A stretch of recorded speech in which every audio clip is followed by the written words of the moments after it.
Hello guys, আজকেও কিন্তু আমরা চলে এলাম একটা প্রতিযোগিতা করিতে। এই প্রতিযোগিতাটা কিন্তু আপনারা এর আগেও দেখেছেন। তো আজকেও আবার নতুন করে দেখাবো। তো আমি না মেরে আজকে রিপনকে দিয়ে মারাবো। আগে দেখি রিপন কত তোলে। আপনারা দেখতেই থাকুন আর বলতে থাকুন রিপন কত তুলতে পারে। দেখুন তো কত তুললো। হাই হাই, রিপন কিন্তু একবার 808 তুলে ফেলছে এবার রে গাই। হাই হাই গাইস, এবার কিন্তু আমার পালা। দেখুন কত মারি। रुको जरा सबर करो बोल। গাইস মনে হচ্ছিল মেশিনটা একদম ভেঙে ফেললাম। দেখুন কত তুলছে, 899 গাইস। তো গাইস এবার কিন্তু মামুনের পালা। মামুন কিন্তু পা দিয়ে অনেকক্ষণ ধরে ট্রাই করলো, পারলো না। এবার কিন্তু মামুন বলতেছে না ভাই, আমি হাত দিয়ে মারবো। দেখি ও হাত দিয়ে কত দূর মারতে পারে। এখানে কিন্তু ওরা একটা শর্ত দিয়েছিল যে 990 তুলতে পারলে একটা স্পিড খাওয়াবে। দেখি তাই মামুনকে বললাম যে মামুন মারো, জোরে মারো, জোরে মারো। গলাটা কিন্তু আমার একদম শুকিয়ে গেছে। দেখি ও আমাদের আশাটা পূরণ করতে পারে নাকি।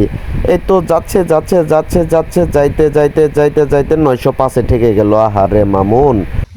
আর একটুর জন্য এটা একটা কাজ হইলো আমার ব্যাট আমি বেশি তুলছি এই স্পিড এগুলা নেওয়ার ইচ্ছা ছিল গাইস, ঠিক আছে হইলো না। প্রত্যেকবারে মতো এবারও হতাশ করলো আমারে, ঠিক আছে। আমি 2 নাম্বারে আছি যাই হোক গাইস, এখন কিন্তু এসেছে আমাদের সিরাজগঞ্জের গর্ভবতী, ও সরি, থুকু সিরাজগঞ্জের গর্ব আর এস রিয়াসাত। দেখি রিশাদ চেঙ্গু মাস্তান এবার কত তোলে। ও তো বডি দেখে ভাবতেছিলাম যে মামুনকে ফেল করে ও আমাকে 7 আপটা খাওয়াবে। দেখি ও এবার কত মারতে পারে।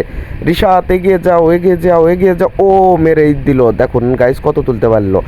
রিশাদের মার মনে হয় ও রে গাইস মাত্র 342। আহারে রিশাদ, এটা একটা কাজ করলে ভাই, তোমার এনেও আশা ছিল, সে আশাটাও আমার নষ্ট হয়ে গেল।